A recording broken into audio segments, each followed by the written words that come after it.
Quería, Luisa, darte las gracias por haber aceptado nuestra invitación. Antes de pasarle la palabra a nuestro compañero el secretario de Sanidad, quería darte la bienvenida, pero también quería darte las gracias por todo el enorme trabajo que has hecho, que habéis hecho desde el Grupo Parlamentario Socialista para que el proyecto de ley orgánica reguladora de la eutanasia haya visto la luz. Yo creo que el 17 de diciembre fue un día muy emocionante. Yo no pude evitar que me viniese a la cabeza Ramón Sampedro, que yo creo que es la primera persona en este país que le puso cara y que le puso voz al dolor que supone estar encerrado en un cuerpo y que no te dejen decidir hasta cuándo y de qué forma quieres acabar con tu vida.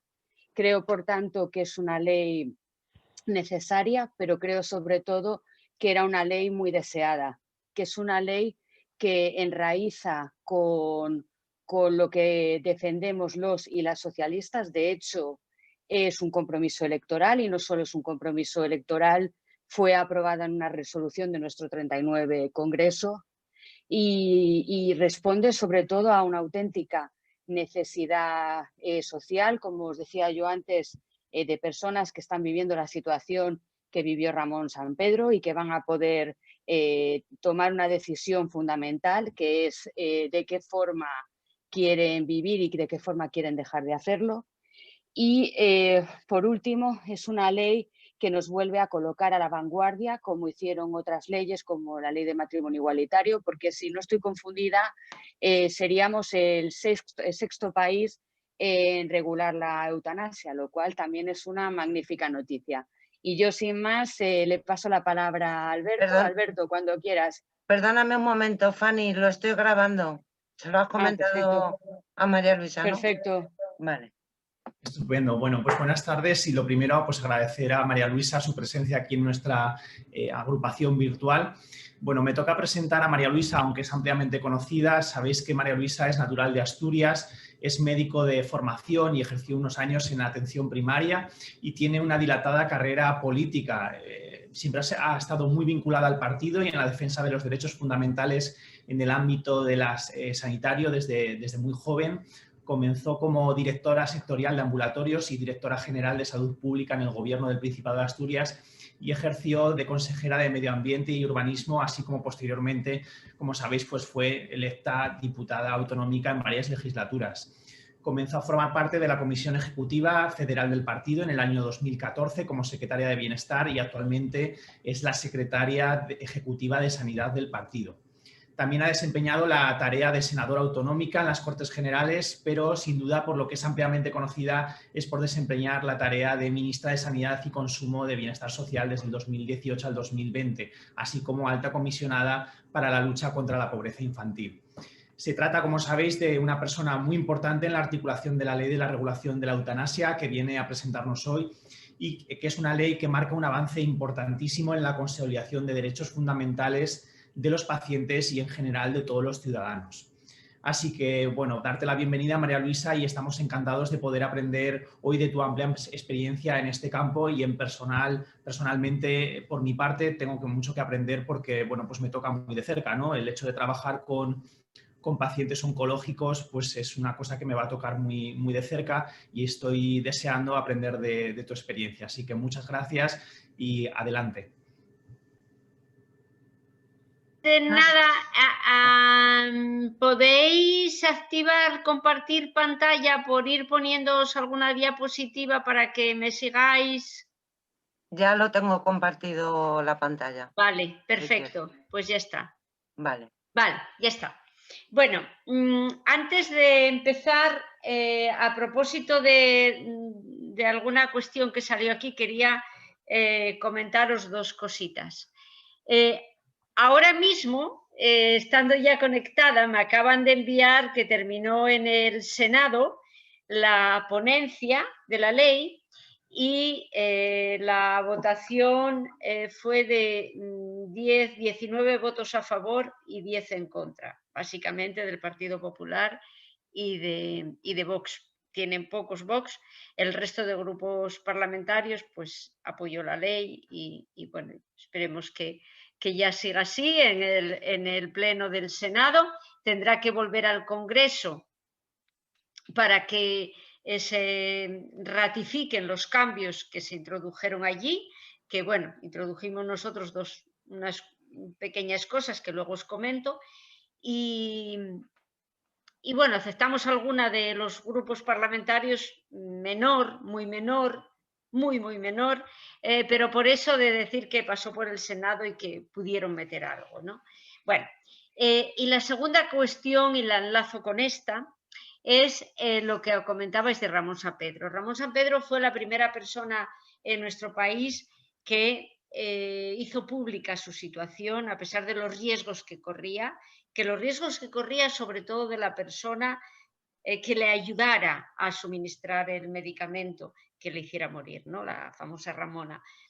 Que al final quedó, no se supo bien, pero digamos que Ramón Sampedro fue el que prendió la mecha de la sensibilización ciudadana, algo que estaba ahí más o menos diluido y oculto. En el momento que se produce la situación de Ramón Sampedro, pues hay una sensibilización grande y hay que reconocerle también a la película Mar Adentro de Amenábar que ese tratamiento tan delicado en un asunto tan complejo, con tantas aristas, y lo bien que lo trató, ¿no? Pues digamos que fue a partir de ahí, pues ya hubo más casos mediáticos aquí en Madrid, el caso de María José y de su marido, Ángel Hernández, y luego el caso de Maribel Tellaeche. Hubo varios casos mediáticos y que también todos contribuyeron un poco a decirle a la gente, pensar, hombre, no hay derecho a tener esta gente sufriendo así, ¿no?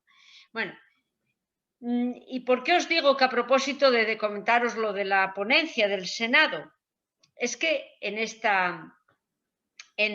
caso, en el Senado, la semana pasada tuvimos que poner en marcha una batalla, un contraataque a la batalla que se nos planteó por modificar la ley en algunos aspectos por parte del CERMI.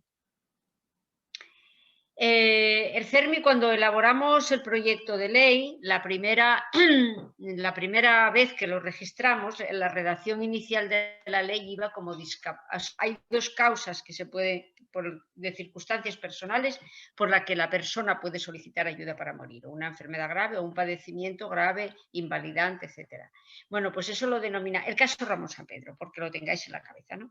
Eso lo denominábamos discapacidad grave e irreversible e invalidante. Bueno, me vino el CERMI, me dijeron que no se podía poner discapacidad porque focalizaban en las personas con discapacidad. Dijo, no te preocupes, que lo redactamos de otra manera. Bueno, lo redactamos de otra manera, pero tampoco les valió. Me presentaron en la fase del Congreso, presentaron un montón de enmiendas para que tuviésemos en cuenta que si una persona con discapacidad, una persona que sea sordociega, hay que ponerle el braille para explicarle, o lo que sea, ¿no? O sorda o tal. Bueno, se las aceptamos todas las enmiendas, salvo el desvirtuar esa situación de discapacidad grave, incurable e imposibilitante. Es decir, ponemos imposibilitante porque ya no nos quedó sinónimo que encontrar que no hiciera pensar en la discapacidad. Pues le sobraba imposibilitante y le sobraba alguna otra cosa. Grave, muy grave para la ley. ¿Qué hace? Les dijimos que no, se lo expliqué, me dijeron que se focalizaba en la discapacidad. Dije, hombre, lo mismo que en los enfermos. Igual que en los enfermos. Ahí no podéis pensar que nosotros queremos que las personas con discapacidad soliciten la eutanasia si ellas no la quieren, porque aquí lo que falta en ese razonamiento es que es la persona la que lo pide, ¿no? Bueno, en definitiva, que el caso Ramón Sampedro no entraría en el motivo de solicitar eutanasia después de todo lo que vivimos en este país, ¿no? Entonces, yo ahí me planteé, tuvimos muchísimos debates, incluso con Podemos, porque presentamos las enmiendas conjuntas, pero en la fase inicial, durante todo el confinamiento, pues tuvimos muchísimas reuniones virtuales antes del confinamiento. En fin, llegamos a un acuerdo y lo redactamos así.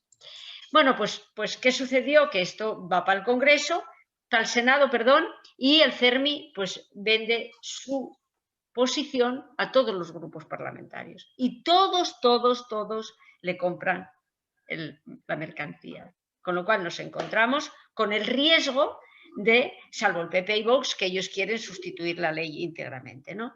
Pero corríamos el riesgo de que, viendo que podríamos perder esa parte de la ley, el PP apoyara estas enmiendas. Con lo cual, pues tuvimos que hacer una contraofensiva muy intensa, pues toda la semana pasada, el fin de semana, y bueno, finalmente el resultado fue el que os decimos, ¿no? Aquí, pues la mayoría de los senadores, en este caso, no se pararon a razonar qué es lo que significaba eso, ¿no? Y les compraron las enmiendas sin más. Bueno, afortunadamente las retiraron y bueno, conseguimos después de todo este trabajo que pedimos ayuda también a DND y también ellos la verdad es que trabajaron todo lo que pudieron con los grupos parlamentarios y gracias a eso pues conseguimos reconducir el tema y la ley queda más o menos como salió del Congreso con algunos detalles. Hay una cosa del CERMI que a mí me dolió mucho y que me resultó ofensiva, porque lo que hicieron fue enviar al Consejo de Naciones Unidas que vela por la Convención de Derechos de las Personas con Discapacidad una información diciendo que, bueno, pues que esta ley iba a favorecer que eliminásemos a personas con discapacidad. Y claro, eso sí que ya no lo podemos permitir, ¿sabes? Porque si hay alguien que hizo por la discapacidad en este país es el Partido Socialista Obrero Español. Todos los avances. El PP se dedicó a comer con ellos, a invitarlos a comer y a pasarles la mano, pero ni una sola medida impulsaron para avanzar en los derechos, ¿no? Entonces, bueno, en este escenario, pues claro, a mí me preocupó mucho. Yo es que se lo llegué a decir. Les dije, oye, que lo que estáis planteando excluye el caso Ramón Sampedro. Y me dijeron, no, es que algunos asociados nuestros no quieren que no se incluya el caso Ramón Sampedro. Y dije, pues habláramos claro, ¿no? Bueno, pues ese fue el debate, el último debate que tuvimos y que afortunadamente acaban de votar hace nada, 10 minutos y bueno, 19-10 el resultado, con lo cual, pues bueno, fantástico y ya va a seguir la ley su camino y ya la vamos a poder aprobar rápidamente. Pues bueno, el Consejo de la Discapacidad de Naciones Unidas pues emite un informe, para que si alguno tenéis curiosidad os lo puedo enviar, que viene a decir eso, viene a decir que con esta redacción pues se puede, los médicos que tomarán decisiones arbitrarias, no sé de dónde sacan esto, y que se puede acabar con la vida de muchas personas con discapacidad.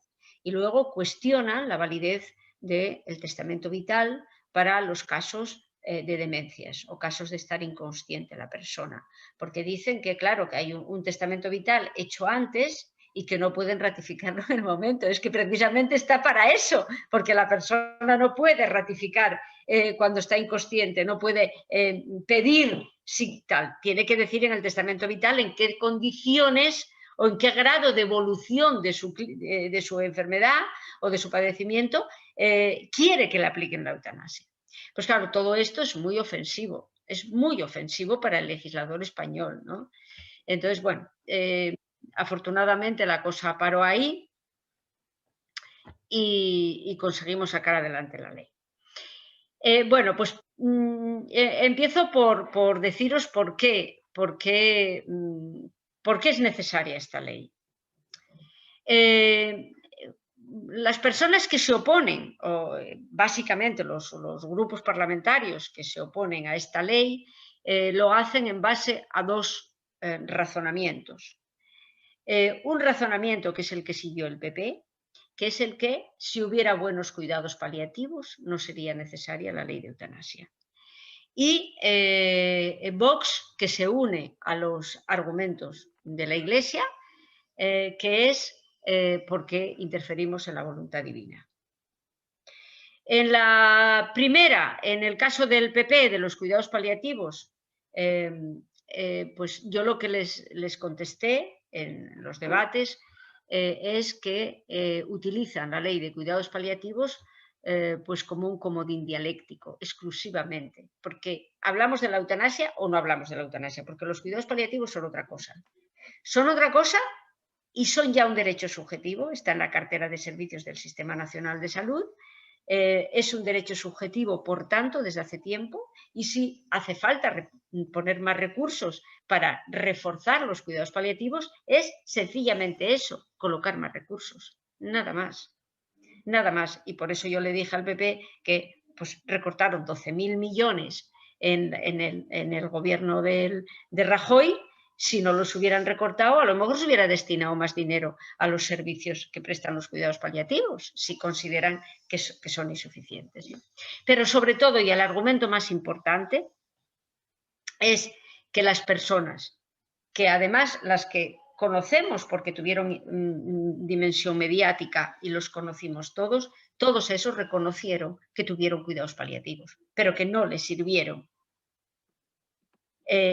Decía Fernando Cuesta, que es un gijonés que vivía aquí en Madrid, pero luego ya cuando estaba muy mal se volvió a Gijón, que hizo allí en Asturias varias entrevistas en la televisión autonómica y en medios de comunicación, en prensa escrita. Él dijo, yo lo que no quiero es levantarme mañana pensando qué músculo ya no voy a poder mover. Y yo no quiero tener mis últimos días así. El que quiera vivir, que viva, pero a mí que me dejen, por favor, no seguir sufriendo. Tenía ELA. Se fue a Suiza a pagar que le aplicaran la eutanasia. Fue hace un par de años, no fue hace mucho.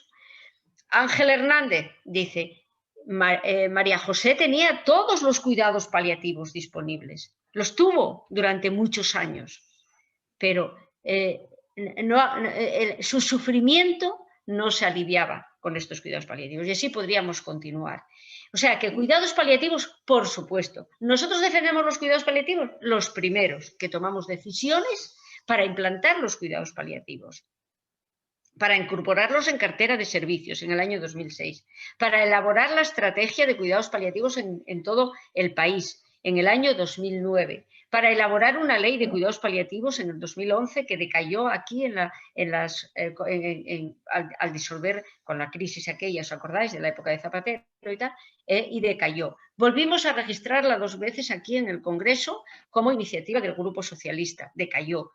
Por tanto, y el PP siempre impidiendo, siempre votando en contra. Y ahora que sean ellos, y todo lo que hicieron con Luis Montes en el Severo Ochoa. O sea, que vengan siendo ellos ahora los que defienden cuidados paliativos después de todo este historial, la verdad es que suena chiste. Y sobre todo, si no estuviésemos hablando de un tema tan importante, sería hasta jocoso. Por tanto, cuidados paliativos contrarios a la eutanasia o sustitutivos de la eutanasia, nunca. Son complementarios, son leyes complementarias.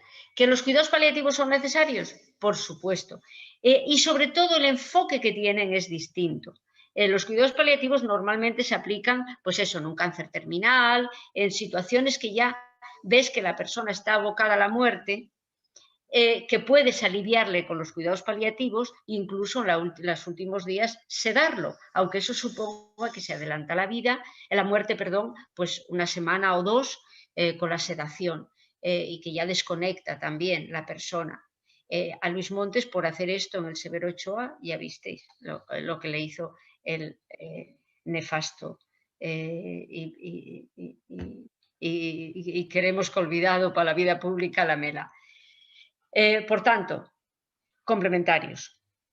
Los cuidados paliativos entran dentro de lo que se llama la lex artis, es decir, la buena praxis profesional.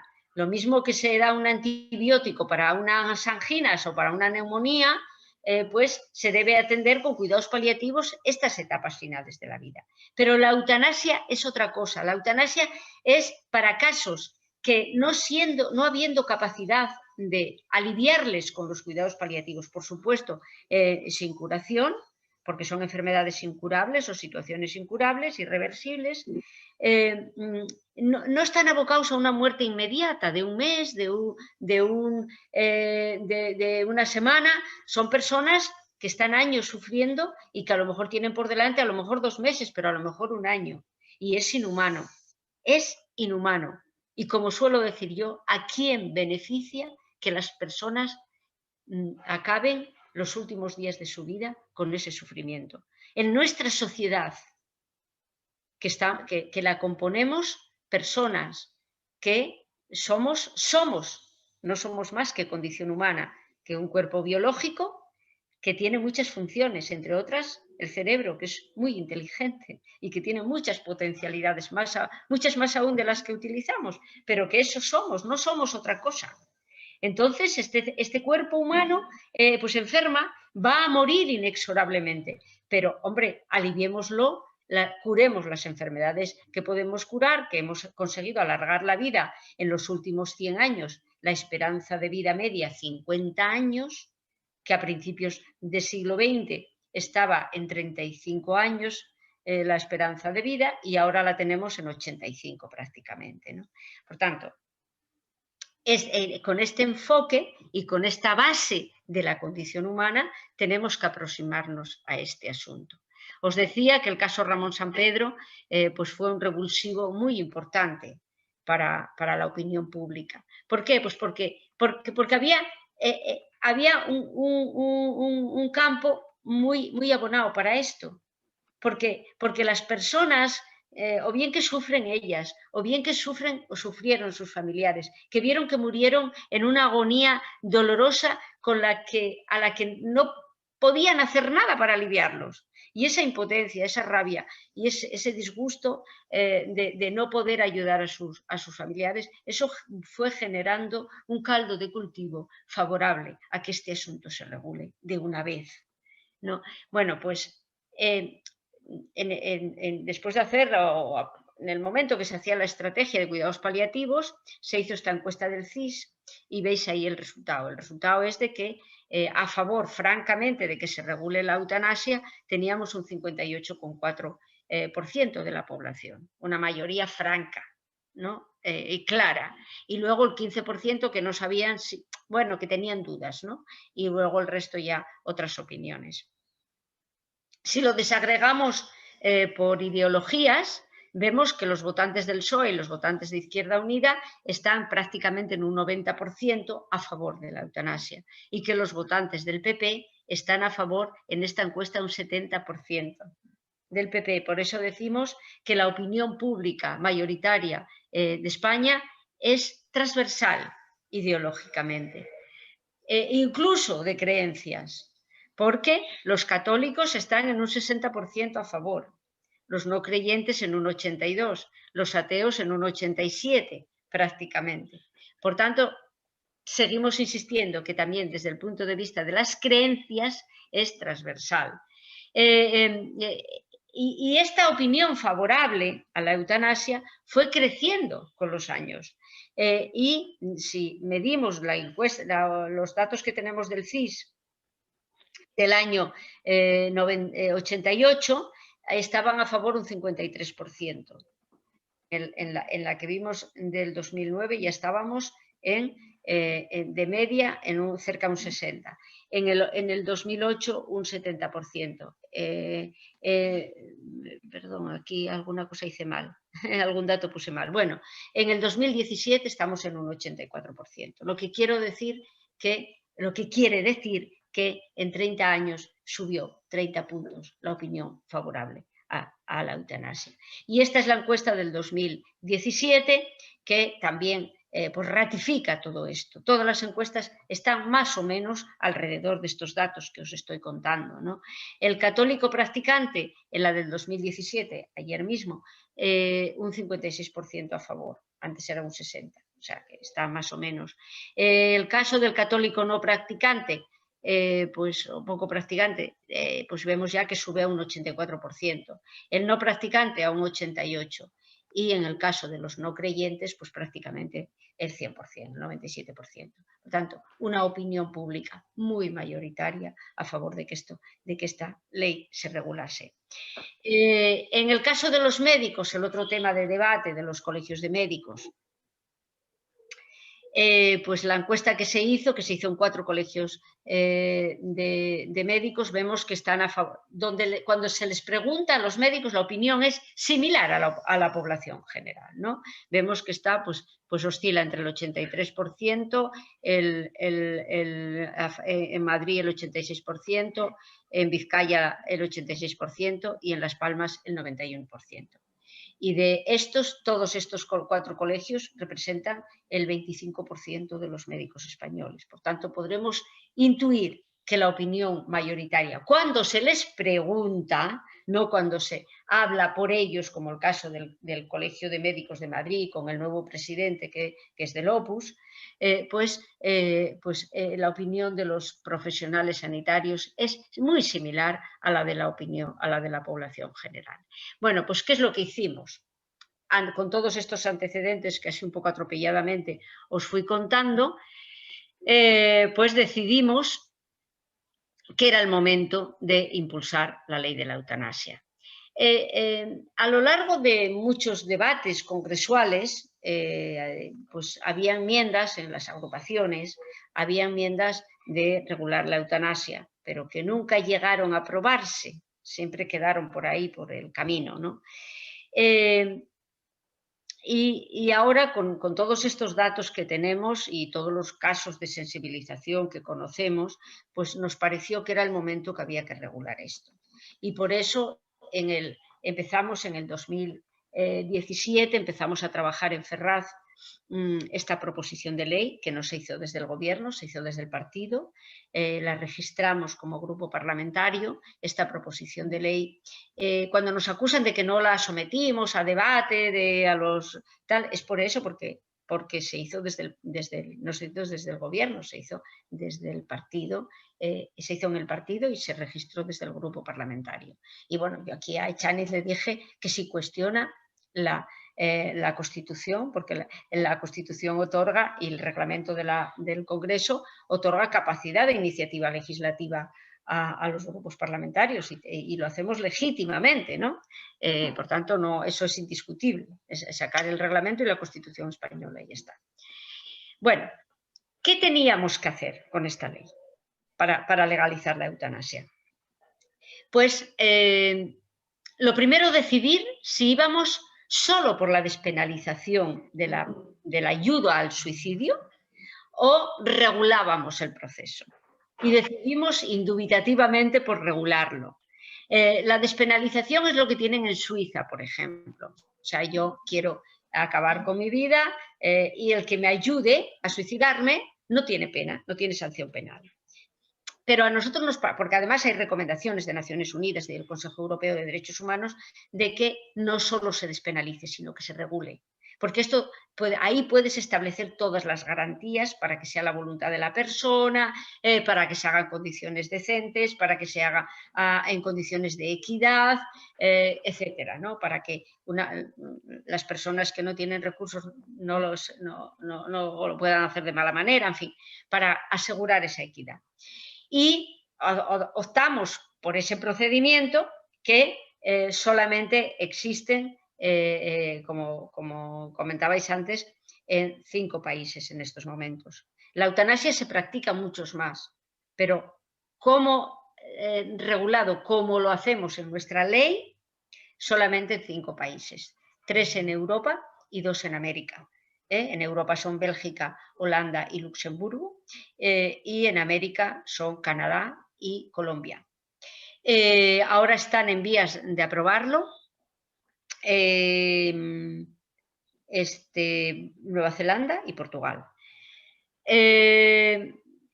Aquí tenéis, en esta diapositiva, tenéis los países que la tienen regulada.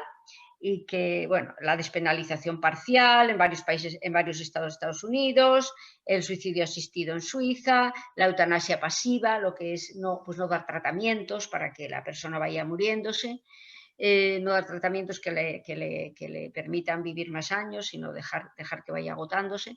En fin, que hay variabilidad, y en muchos países pues bueno, no hay penalización por la práctica de la eutanasia o de la ayuda al suicidio, pero regulada en condiciones, por decirlo de alguna manera, como lo hicimos aquí, pues solamente 5 países, nosotros seremos el 6º y probablemente dentro de poco haya 2 más. ¿Y qué es lo que tuvimos que hacer en la ley? Pues esta ley se asienta en 3 bloques legislativos en nuestro país, ¿no? Y que el resultado actual es que quien ayude a otra persona a morir está sancionado penalmente. O sea que esta sociedad decide que eso es malo. Lo que consideramos colectivamente que es malo, lo metemos al Código Penal. Por eso, ayudar a una persona a morir está aún en el Código Penal. Bien es cierto que si está penado el ayudar a morir a una persona o el incitar al suicidio, pero en el caso de que haya una enfermedad grave, pues tiene una atenuación de penas, ¿no? Pero hasta ahora, hasta que la ley entre en vigor, está sancionado penalmente. ¿Y qué tenemos que hacer? La primera, desbloquear esa situación, despenalizar el que se ayuda a una persona a morir con estos procedimientos que regulamos en la ley. La siguiente cuestión que tenemos que hacer es ampliar y amplificar y dar más dimensión a la autonomía del paciente. Hay una ley del año 2002 que llamamos de autonomía del paciente, donde cambia el paradigma de la relación médico-paciente. Y en situaciones ya especiales, si el paciente no quiere recibir un tratamiento o también prohíbe el encarnizamiento terapéutico, es decir, meter medicamentos y meter tratamientos para prolongar la vida innecesariamente. Eso está penalizado o está, digamos que no es buena práctica profesional, ¿no?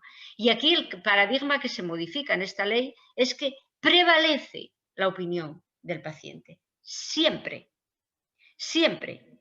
Y aquí, en esta ley, lo que hacemos es darle una mayor dimensión a ese principio que se recoge en esta ley de autonomía del paciente, hasta convertirlo en un derecho civil.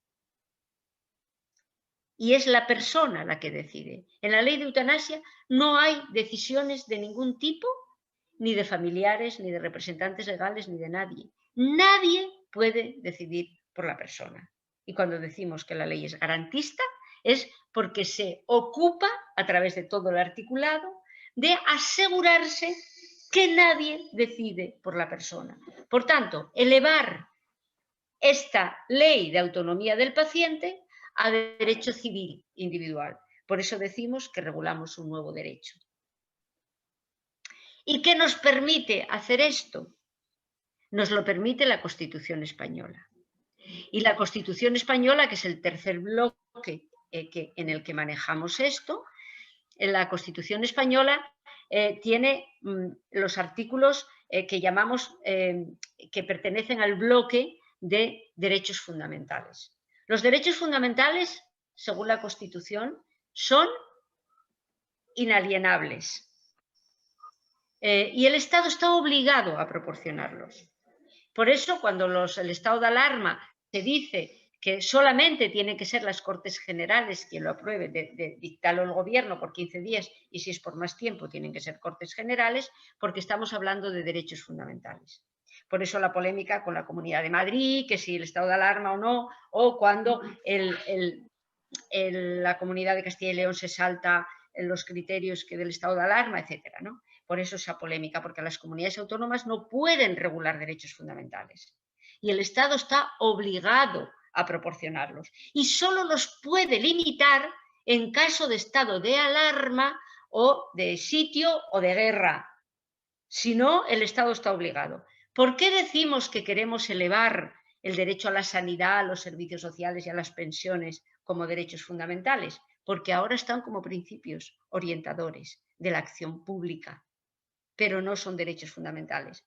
Y si el Estado no te lo provee, el único que es derecho fundamental es la educación, que ahí sí hay obligación de hacerlo. Y por eso nosotros queremos elevar las políticas del estado de bienestar a derechos fundamentales. ¿Me seguís en este razonamiento, no? Bueno, pues hay una serie de derechos fundamentales que recoge nuestra Constitución y que cuando una persona está en la situación que describe la ley, estos derechos fundamentales no se le garantizan o los ve lesionados. Por eso nos apoyamos en estos derechos constitucionales para regular la ley. Y esto se dice con claridad en la exposición de motivos, porque si una persona quiere acabar con su sufrimiento, no le damos la libertad que regula el artículo 1 de la Constitución, según sus principios y según sus creencias. No tiene esa libertad. Porque la dignidad de la persona que está tirada en una cama, dependiendo de que le hagan de todo y que tiene una vida que no es vida, pues ni la dignidad ni el derecho a la vida se le está asegurando, a la vida que la Constitución dice y a la integridad física y moral. Y a mí diréis que integridad física y moral tiene una persona con un Alzheimer tirado en una cama durante años. O un Ramón Sampedro, que vivió 30 años con una tetraplegia y que llegó un momento que dijo que ya vale. Sobre todo porque esa vida no es vida, que la vida es un don, es un bien tan preciado que nos permite pues, hacer muchas cosas en la vida, hacer trabajo, crecer, estudiar, conocimiento, crear, criar, etcétera, etcétera. Pero la vida conlleva también, como seres biológicos que somos, la opción o el riesgo de enfermar y el riesgo de morir ineludiblemente, porque vamos a morir, ¿no? Entonces, bueno, pues todos estos derechos no se le garantizan y tampoco el derecho, el 18, que es a la intimidad personal y a la propia imagen. Ya me diréis qué propia imagen tiene una persona enchufada a un respirador, que le hacen de todo. Y como suelo decir yo, hasta lavarles el culo sin que se enteren. Y por supuesto, si esa persona considera que no quiere seguir viviendo así, por sus creencias, no estamos respetando el artículo 16 de libertad ideológica, religiosa y de culto. Por tanto, todos estos derechos están, digamos, o no garantizados o muy devaluados en el caso de las personas que están en estas circunstancias. Constitución, Ley de Autonomía del Paciente y Código Penal. Esos tres bloques de leyes son los que se tuvieron en cuenta a la hora de elaborar esta ley. Y definir este derecho nuevo que se regula como un derecho civil, porque estamos hablando de derechos fundamentales. Aunque lo hayamos metido en la cartera de servicios para asegurarnos esa universalidad, esa equidad a todos igual y esa calidad que se regula en la ley, que debe de tener mediante una guía clínica que hay que elaborar para que se hagan las condiciones dignas y donde el paciente tenga cosas que decir, la persona que solicita esta prestación tenga cosas que decir para cómo quiere que se le practique, pues eso es lo que regula la ley. Sencillamente, es una ley sencilla, es muy sencilla, regula esto sencillamente. Entonces, lo que hacemos con estos tres bloques, y aquí os pongo el Código Penal, para que veáis, el Código Penal hasta ahora dice que el que induzca al suicidio a otro será castigado con penas de prisión de 4 a 8 años. Y luego va desgranando, ¿no? De 2 a 5 si es cooperante, si coopera. De 6 a 10 si esa cooperación llega a ejecutarle la muerte. El caso de este Nacho, este porno que está detenido, no sé qué, por ayudar a otro a morir, bueno, en fin, esos casos, por entendernos, o las páginas de internet que incidan a los chavales a suicidarse, ¿no? Bueno, modificamos el 4, que era el del atenuante, e incorporamos el apartado 5, donde decimos, bueno, en el 4 decimos que quien coopere con una persona que sufre un padecimiento grave o una enfermedad incurable, tiene la atenuación que antes os contaba y que permanece. Ese apartado permanece. Y ya os digo por qué permanece dentro de un momento. Y el apartado 5 lo que hace es despenalizar la eutanasia. Sencillamente decir, pues el que ayude a otra persona a morir de acuerdo con esta ley no tiene sanción penal. Y eso es lo que llamamos la despenalización. Por tanto, decimos que lo que estamos es creando un nuevo derecho por el que la persona que reúne determinadas circunstancias y tiene determinadas situaciones, pues estaba buscando la definición, bueno, ya lo encontraré. ¿En qué situaciones esa persona tiene derecho a solicitar esa ayuda para morir? Y al meterlo en cartera de servicios aseguramos que hay equidad para todas las personas. Que una persona quiera hacerlo en un centro privado, porque hubo enmiendas que decían que solo se pudiera hacer en la pública, eso no lo podemos hacer. Eso no lo podemos hacer porque es un derecho civil. No lo podemos hacer nunca porque va contra la Constitución, porque la iniciativa privada es libre y no la podemos prohibir, pero en todo caso es un derecho civil y si la persona que lo quiere hacer en un centro privado lo puede hacer perfectamente, ¿no? Pero queremos tener esa garantía de que se pueda hacer en lo público. María Luisa, tenemos muchos turnos de palabra. Te quieren preguntar muchos compis. Os cuento 2 cosas y termino. Gracias.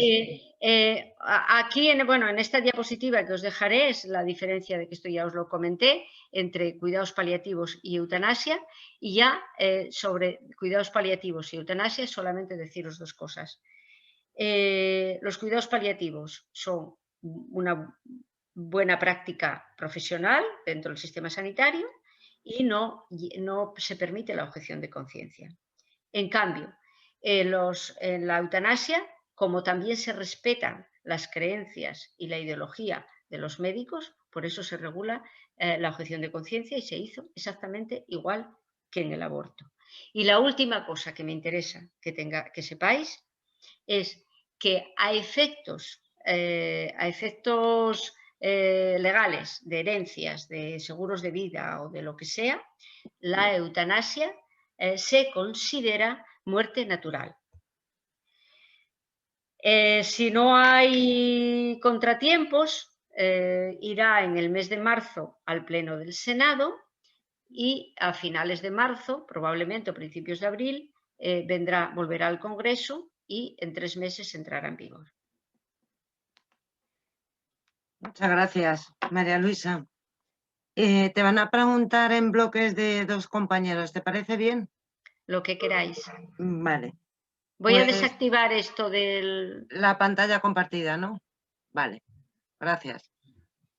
Elena y Alberto.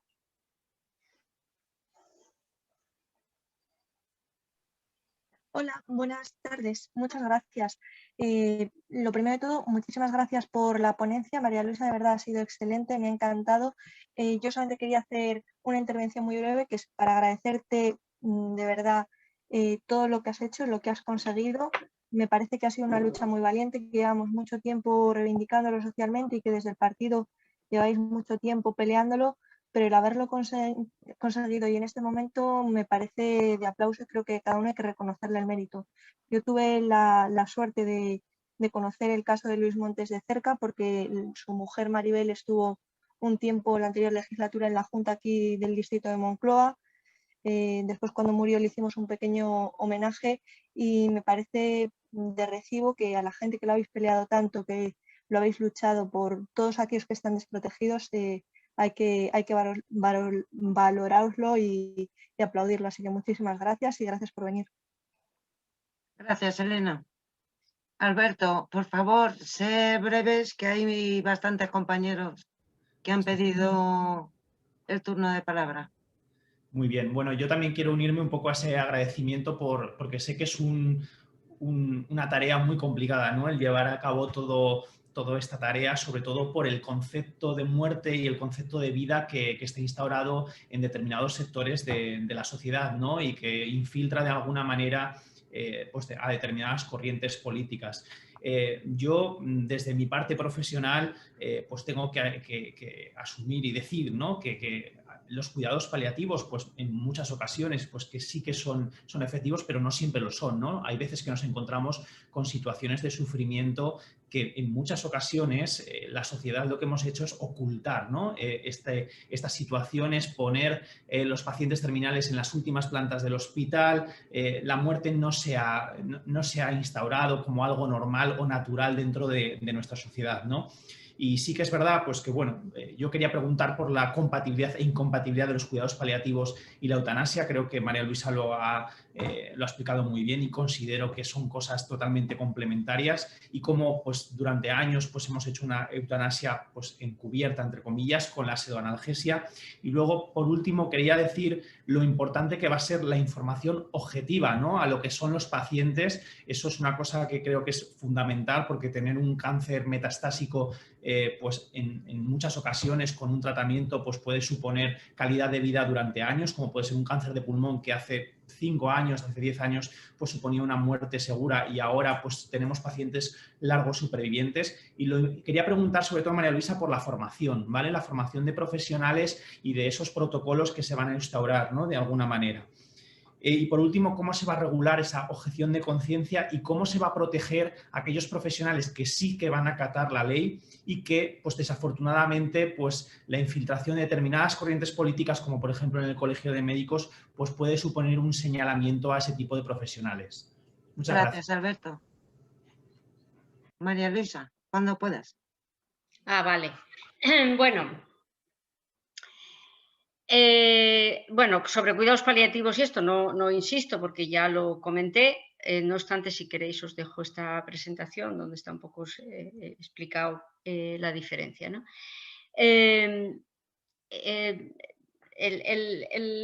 La guía que está pendiente y que hay que hacer en el plazo de 3 meses de la entrada en vigor se refiere a cómo se practica la eutanasia. El cuidados paliativos ahí ya pues está muy normalizado dentro del Sistema Nacional de Salud.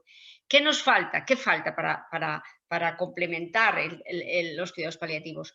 Pues crear lo que empezamos a hacer cuando yo estaba en el Ministerio es crear un área de conocimiento específica, una ACE, ¿no? Porque especialidad no nos parecía que procedía, ¿no? Porque se acantonara a la persona allí y a lo mejor puede mover internista o un anestesista que se mueva, que esté una temporada en esto y otra temporada en otro. Y por tanto, un área de conocimiento específico pues es más versátil. Y en eso estábamos, ¿no? Se estaba tramitando, no sé cómo estará ahora, pero bueno, supongo que seguirá. Y en cuanto a la formación de profesionales, la ley lo mandata que se forme en eutanasia. La ley mandata en tres áreas: la difusión a la ciudadanía del conocimiento de la ley, la necesidad de hacerse el testamento vital, para que lo tenga todo el mundo en caso de que tengas un accidente y te quedes inconsciente en una UCI o tengas una enfermedad neurológica que desconectes del mundo. Pues en esos casos hay que tener el testamento vital, si no, no se te puede practicar la eutanasia, porque no puedes seguir los procedimientos que se regulan en la ley y que tienes que firmar o autorizar por otra fórmula, ¿no? De una forma personalísima, como os decía, no hay nadie que pueda decidir por la persona. Y en cuanto a la objeción de conciencia, se hizo exactamente igual que en el aborto. Porque el aborto ya fue valorado por el Constitucional y dictaminado como constitucional, y por eso no nos quisimos mover de ahí. Se crea un registro en la ley que también tiene el ok del Constitucional a propósito de una denuncia contra un registro que se creó en Navarra, que también se puede crear. Por tanto, son dos ámbitos en los que no nos quisimos mover en la ley de lo que ya conocemos que el Constitucional dijo que vale. ¿Qué podemos hacer? Pues ahora intentar que desde las administraciones públicas se evite que volvamos a sufrir lo mismo que se sufrió con el aborto. ¿Qué pasó con el aborto? Más allá de que hubiera objetores de conciencia, que los hay, aproximadamente, según las encuestas, estas que comentaba, un 30%. ¿Qué pasó en la práctica normal? Yo estaba de directora en un área sanitaria cuando la ley del aborto del 85. ¿Qué pasó? Teníamos pues, ginecólogos progresistas o sencillamente que no estaban en contra, que practicaban el aborto en la pública. ¿Qué pasó? Que los jefes de servicio, que generalmente eran gente muy conservadora, ¿sabes lo difícil que es remover a un jefe de servicio? Lo que hacían era destinarlos solo a hacer abortos. Y claro, para un profesional que toda tu vida y toda tu expectativa de futuro sea solo hacer abortos, pues ¿qué pasó? Pues que se hicieron todos objetores.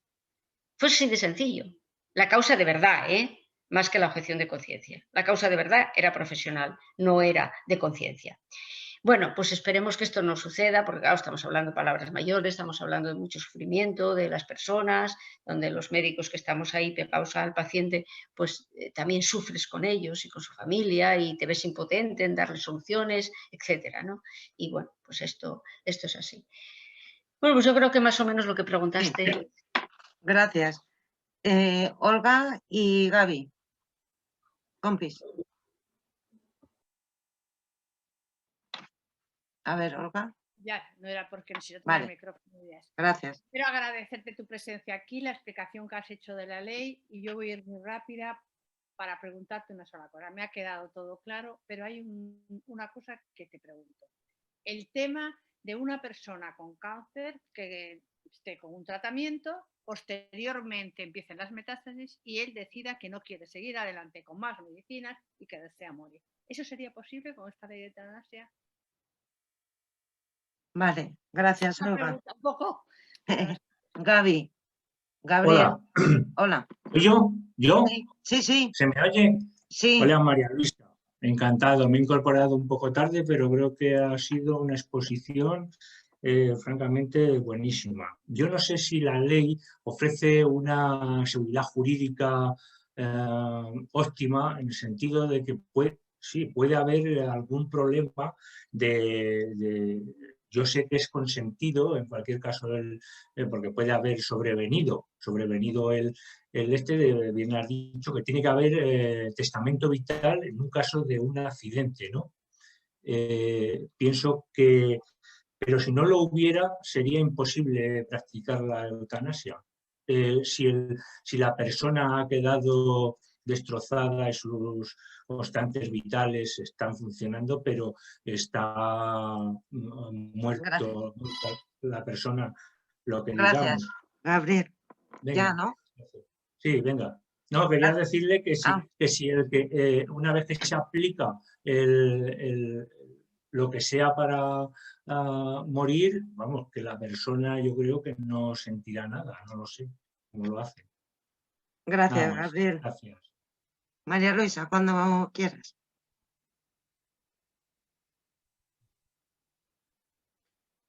Perdona, tienes que activarte el micro, María Luisa. Sí que lo cerré.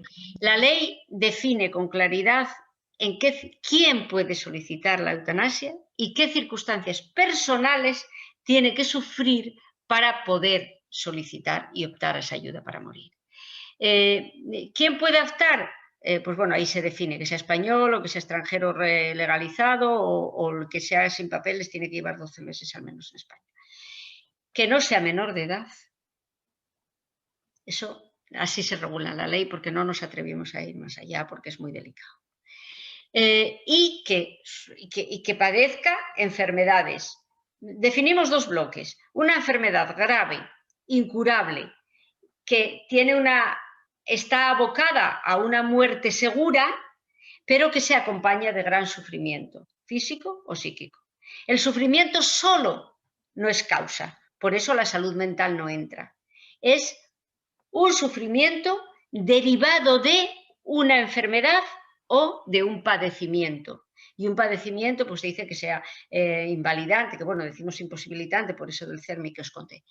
pero que le limita para la actividad cotidiana, que depende de un aparato de técnico, de un respirador o de lo que sea. O sea, para entendernos, el caso de una enfermedad, de un ELA, de una esclerosis en placas, de un cáncer terminal, a ver, para eso luego tiene que estar el médico, por eso el médico interviene, porque tiene que, decir, la medicina, bueno, está ahí Alberto, pero se sabe el diagnóstico. Esto, vamos, si ves dónde tiene las metástasis, además ahora que hay mucha posibilidad de mucha información, dónde tiene las metástasis, etcétera. Pues claro, eso tiene que diagnosticarse, en qué situación está. Y si no hay posibilidades ni de quimioterapia, ni de radioterapia, ni de nada, pues y que sabes que va a sufrir lo indecible, pues entonces sí puede entrar. O eso, el caso de María José, la mujer de Ángel, ¿no? Y la ley lo define los dos casos con claridad, excluida la salud mental. Y el sufrimiento, por decir, no porque sufra, no, es el sufrimiento derivado de una enfermedad o de un padecimiento. Bueno, Gabriel, lo de la seguridad jurídica y el testamento vital. La ley, como os decía, se asegura, porque eso hay que firmar 2 veces, tiene que haber una segunda opinión y luego una comisión que se crea para que antes de proporcionarle la ayuda para morir, verifique que se hizo todo el procedimiento. Y todo el procedimiento son 2 vías. Una vía, pues firmando, o sea, solicitando que quieres que te lo practiquen. Luego hay una fase deliberativa con el médico que le explica qué opciones tiene para su situación, qué tratamientos son posibles, si tiene cuidados paliativos que le puedan servir, si tiene dependencia, ley de la dependencia que le puedan aplicar. Todo eso entra en la fase deliberativa. Si el paciente aún así quiere continuar y su situación es susceptible de proporcionarle la ayuda, pasa ya a la segunda solicitud, que tiene que pasar 15 días y tiene que volver a ratificarlo. Luego va a la segunda opinión de otro médico y luego va a que la comisión de garantías verifique. Este es el procedimiento cuando la persona está consciente. Cuando no está consciente, únicamente queda el testamento vital. El testamento vital hay que hacerlo, tenemos que hacerlo todos. ¿Por qué? Pues porque no ya que tengas una demencia, que se te puede diagnosticar y antes de que pierdas la consciencia en esa fase de deterioro, ahí puedes hacer tu testamento vital. El caso de Maribel Tellaeche, que lo dijo a sus hijos: cuando no os reconozca, por favor, ayudadme a irme. Pero puedes tener un accidente, o un accidente cerebrovascular, o caerte por un balcón, o yo qué sé. Somos humanos y el riesgo de vivir conlleva riesgos también de este tipo. Entonces, si tienes testamento vital, ¿qué se hace? Activarlo. Activarlo sencillamente. ¿Y qué decimos en la ley? Que solamente se le puede practicar la eutanasia en el momento que el testamento vital dice. No hay más decisiones. Y lo activa pues un familiar. Yo, cuando la gente me pregunta, recomiendo, hombre, avisar a su médico de cabecera, por lo menos, que tenga esa información y que conste en la historia clínica que tiene testamento vital, para lo que le pueda pasar. Si no tiene familiares que digan, hombre, mi padre o mi hijo tenía el testamento vital, por favor, aplíquenle la eutanasia porque lo dejó dicho. No tiene a nadie, no tiene representante legal. Puede hacerlo el médico. Lo metimos en la ley. Puede hacerlo el médico, que lo trata, el que lo conoce, que sabe que lo tiene en la historia clínica. Por tanto, no hay más. Aquí no hay más. No hay más cera que la que arde. Hay testamento vital o la persona que está con demencia tiene que morirse cuando le toque. Y María Luisa, ¿me oyes? Compañero, hay muchas palabras. Vale, perdón. Yo quisiera hablar cuando me toque. Pues ahora te iba a tocar Isabel, Alfonso y Raúl. Isabel, ¿puedes?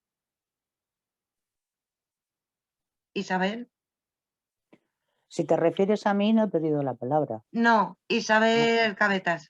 Vale. La que acaba de preguntar ahora mismo. Isabel, no tiene el micro. Actívatelo, por favor.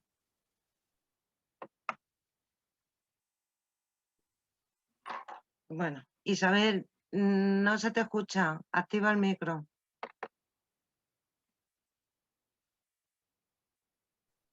Es Isabel Cabetas, es una compañera de la agrupación. Dar mi audio. Ahora, ¿Qué os parece? Isabel.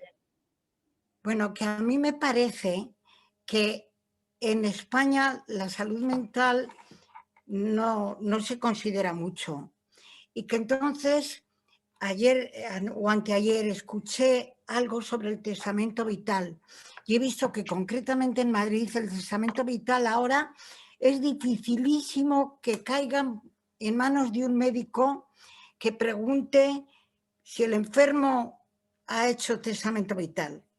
Pero en fin, lo que sí es verdad que también he estado en una reunión estupenda de psicoanálisis y que la desesperanza de vida es un motivo que lleva completamente a no querer seguir, que es minoritario el deseo de suicidio.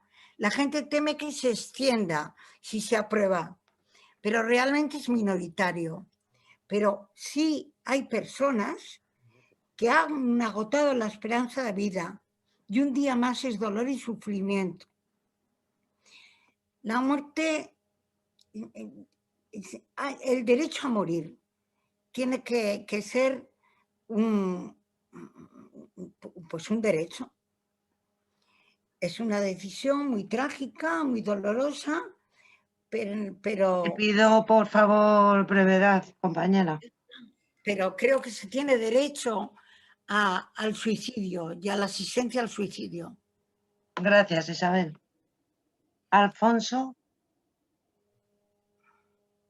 Buenas tardes, muchas gracias, Marisa. Tenía un par de preguntas, una ya las has contestado, quería que insistieras sobre el testamento vital y tengo otra pregunta, pero antes quiero decir que me alegro mucho de la aprobación de esta ley, que me alegro mucho por ti, por cómo la defendiste y me alegro mucho, mucho, mucho por Luis Montes, con quien desde en su día el partido no estuvo o no supo estar a la altura y me duele mucho esa situación. Me dolió desde mi amistad personal con él, me ha dolido mucho. Me alegro mucho por él y por ti. Yo quería preguntar una cosa que quizá no tiene nada que ver, pero que es algo que está sucediendo, porque a mí no hace mucho fui a visitar, a acompañar a una amiga que estaba muriéndose su padre y me pidió por favor que echara al cura, que su padre no quería ver a los curas.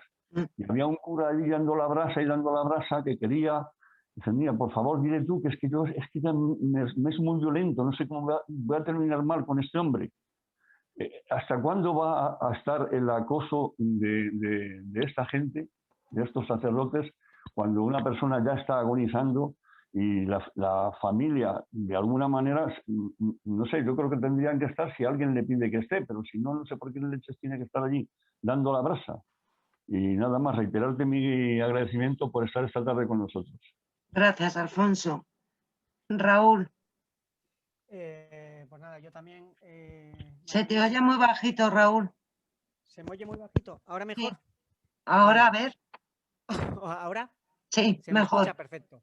Vale, oye, Luisa, agradecerte todo el trabajo, no solo por ser la ponente, sino todo el trabajo anterior que has venido realizando, tanto en el partido, pero también cuando has sido ministra de Sanidad, porque tú eres una de las personas que has estado impulsando esta ley desde el principio, no solo desde el partido a nivel federal ahora, sino me consta que trabajando desde tu federación y tus responsabilidades en la Federación Asturiana desde hace mucho tiempo, desde donde nos conocemos y demás. Yo también, ya casi lo has contestado, pero yo también quería hacer hincapié en cómo encajaba el testamento vital, ¿no?, con la ley de eutanasia, ¿no? Y porque lo que tú decías, a mí me parece muy importante el que todos nos realicemos el testamento vital y era cómo esta ley encaja o la ley hace que encaje el testamento vital en ella. ¿Vale? Gracias, Raúl. María Luisa, cuando quieras.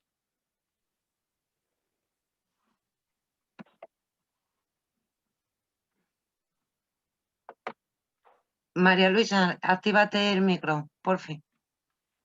No, decía que sobre el testamento vital, ahí creo que Virginia y alguna compañera más ponía alguna información. Si no, DMD lo tiene, en qué sitio se puede hacer y cómo se puede hacer, eso de efectos prácticos.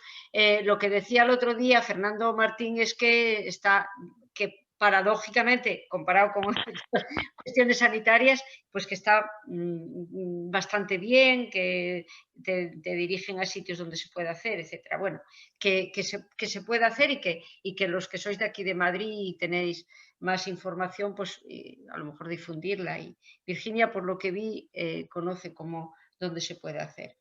El testamento vital, que es conveniente, es muy conveniente. Y la ley lo que hace, bueno, el testamento vital lo regula ya la Ley de Autonomía del Paciente y las comunidades, en Madrid la hay porque la impulsamos el Grupo Socialista desde la Asamblea de Madrid y se aprobó. También ahí se regula en las leyes que hay de cuidados paliativos y de muerte digna en las distintas comunidades autónomas. Pero aquí lo que decimos es el valor que tiene. O sea, decimos, porque en cada comunidad autónoma lo llaman de forma distinta, decimos cualquier documento con valor que tenga reconocimiento legal. Puede ser una declaración ante el juez. Ante un juez que tenga ante un notario o lo que sea, que tenga validez jurídica, ¿no? Y luego dentro de lo sanitario, de lo que se regule en las leyes respectivas. En la general, pues es la de autonomía del paciente y existe un registro en el Ministerio de Sanidad. Eso se puede hacer así perfectamente. O sea que se puede hacer el testamento vital cuando quiera. Ojo, quienes lo hayan hecho antes de la ley y no dicen nada de la eutanasia, hay que modificarlo. Porque si dices, no, yo no quiero que no haya encarnizamiento terapéutico, cuando no tenga solución, no sigan insistiéndome ahí con medicamentos o con técnicas que me alarguen la vida necesariamente. Pero no se habla de la eutanasia. Entonces, hombre, conviene repasar qué contenidos tiene y, si es necesario, aclararlo en el testamento vital. Y la salud mental. De acuerdo, Isabel, la salud mental es la niña pobre de la sanidad española, salvo en algunas comunidades autónomas que se toma mucho interés en la salud mental. En la mía está bien, pero desde el principio se tomó muchísimo interés e incluso se creó una dirección general para la reforma de la salud mental. Pero en general pues es la hermana pobre. ¿Por qué no lo metimos aquí?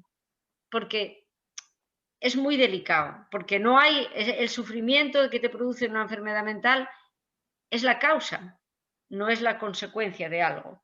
Entonces es muy delicado y el problema, y son enfermedades que tienen en determinadas patologías mentales, tienen tendencia al suicidio. El suicidio está siendo un problemón en España, bueno, en el mundo. Aquí no somos de los países que más tiene, pero tenemos problema. Hay 10 suicidios diarios y es la segunda causa de muerte en jóvenes. Por tanto, es un problemón y no nos parecía prudente meterlo en la ley de eutanasia, porque aquí sí que te puedes deslizar en subjetividades, ¿no? No es como una enfermedad orgánica que está claro. Ramón Sampedro, está claro. El que está enchufado a un respirador, está claro. El que tiene una ELA que cada día no mueve un músculo, está claro. Perdón, pero no supone trastorno mental necesariamente, de verdad. Se puede... Claro, pero lo que te quiero decir con esto es que no es como las enfermedades orgánicas, sino que, a ver, el caso de la salud mental es muy delicado meterlo como causa de eutanasia. Y, hombre, cuando esta ley avance, cuando esta ley tenga más recorrido, esté ya normalizada su práctica en la sociedad española, pues no lo sé, a lo mejor se puede regular algún caso, ¿no? Pero de momento no, de momento ni está la salud mental ni están los menores. Gracias, María Luisa.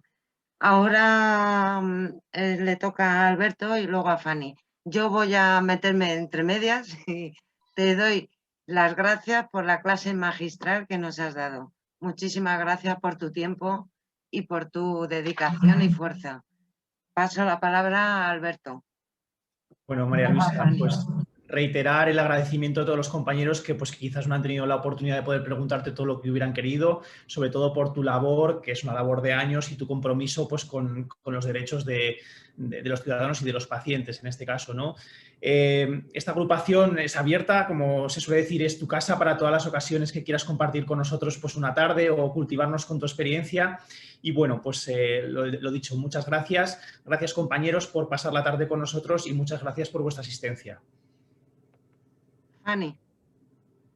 Uy, que ahora era yo la que estaba silenciada. Nuestra secretaria general. Poco más que añadir.